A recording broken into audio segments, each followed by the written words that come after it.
One of the important things that we can do in our speech is teaching. Solomon discusses this in the book of Proverbs, in Proverbs 15 and verse 7. He says, "The lips of the wise spread knowledge, but the hearts of fools are not so." Friends, the wisdom that comes from above is not intended for an elite few while others are left without it.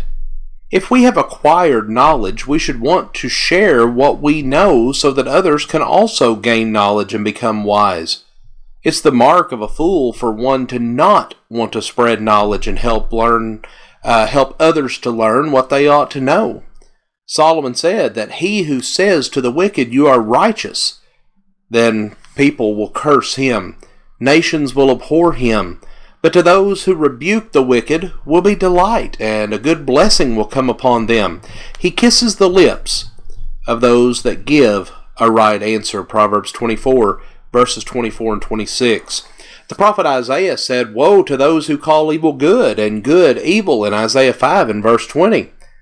And though there is often a tendency today for men to praise those who do what is wrong, we help no one when we call the wicked righteous. We must be willing to call sin what it is. We must be willing to rebuke wickedness, not praise it or excuse it. If we rebuke wickedness, then we will be blessed. But if we fail to do this, and we praise the wicked instead, then we will be cursed. Solomon said, "Do not answer a fool according to his folly, or you will also be like him. Answer a fool as his folly deserves, that he not be wise in his own eyes." Proverbs 26, verses 4 and 5.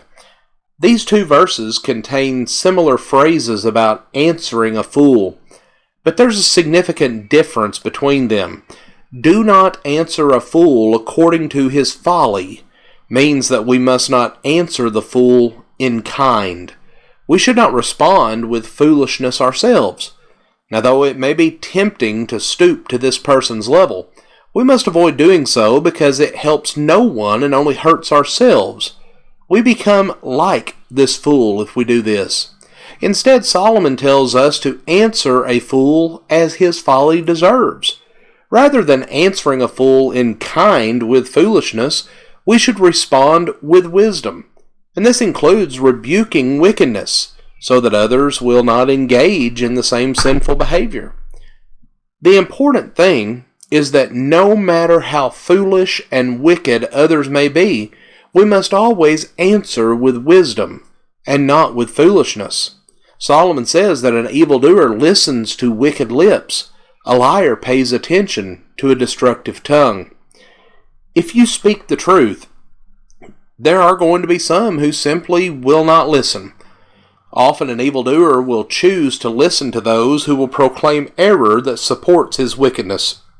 Paul stated this principle when he wrote to Timothy, "For the time will come when they will not endure sound doctrine, but wanting to have their ears tickled, they will heap to themselves teachers in accordance to their own desires." 2 Timothy 4 and verse 3. People are going to find those who will tell them what they want to hear. Now, this does not mean that we should cease proclaiming God's wisdom so that we do not lose our audience. We have to teach what is right, whether others want to hear it or not.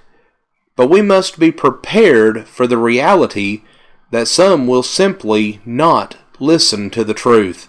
But Solomon also says that he who leads the upright astray in an evil way will himself fall into his own pit, but the blameless will inherit good. Proverbs 28 and verse 10. This verse reminds us of the seriousness of teaching. If we, through our teaching, lead a righteous person to turn from God and to follow wickedness, then we will suffer consequences for that.